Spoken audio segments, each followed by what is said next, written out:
লাইফে ফার্স্ট আমি ব্রাইডকে সাজাতে বসলাম সন্ধ্যে 7:30টার সময়। কেন? তোমাদেরকে ফার্স্ট থেকে বলছি। দিনটা ছিল 7th মার্চ আর আমার ব্রাইডের লোকেশন ছিল কেষ্টপুর। ব্রাইড আমাদেরকে টাইম দিয়েছিল 4:30টার মধ্যে পৌঁছানোর জন্য।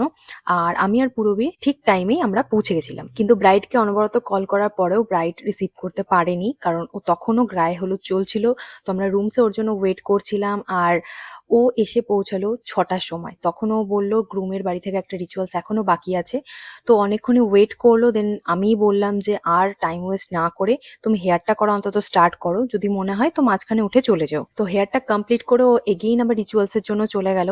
তো আমি আর পূরবী তো বিয়ে বাড়িতে আনইনভাইটেড গেস্টের মতন জাস্ট ঘুরে বেড়াচ্ছিলাম।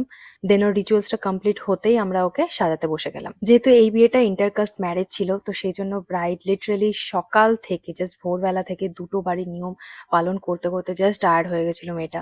তুমি সত্যি মিডনাইট ব্রাইড বলে দেবে নাকি? মেয়েটা একটুও রেস্ট নেওয়ারও সময় পায়নি। সেদিন ব্রাইডের রিকোয়ারমেন্ট ছিল long lasting dewy glowy base আর তার সাথে wing liner with bold red lips.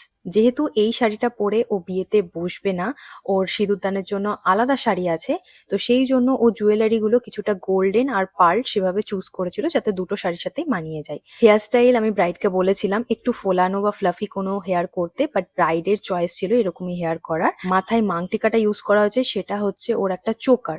আর যেহেতু আমাদের বেঙ্গলি ব্রাইডের যে মুকুটটা হয় সেটাও হোয়াইট হয় আর ওর চোকারটাও হোয়াইট, তো দুটোর মধ্যে একটা মিনিমাল ডিস্টেন্স মেনটেন করে আমাদেরকে হেয়ারটা করতে হয়েছে।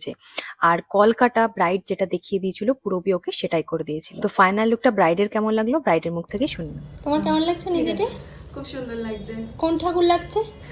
কোনো ঠাকুর না, মানুষই না, লাগছে। ও বললো না ওকে সরস্বতী ঠাকুর লাগছে। সরস্বতী লাগছে মনে হচ্ছে। সরস্বতী মনে হচ্ছে না একটু একটু সাদা সাদা বলে? সরস্বতী বলতে নেই, লক্ষ্মী বলতে হয়। কেন সরস্বতী বলতে নেই?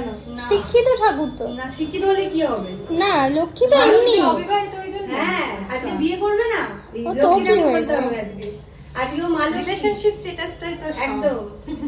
আর এই সমস্ত কাজ কমপ্লিট করে সেদিন বেরোতে 10:30 বেজে গেছিল আর আমি বাড়ি ঢুকেছিলাম 1টার সময়। তো ভিডিওটা কেমন লাগলো আর আমার আজকের ব্রাইডের সাজ কেমন লাগলো কমেন্ট বক্সে অবশ্যই জানিও।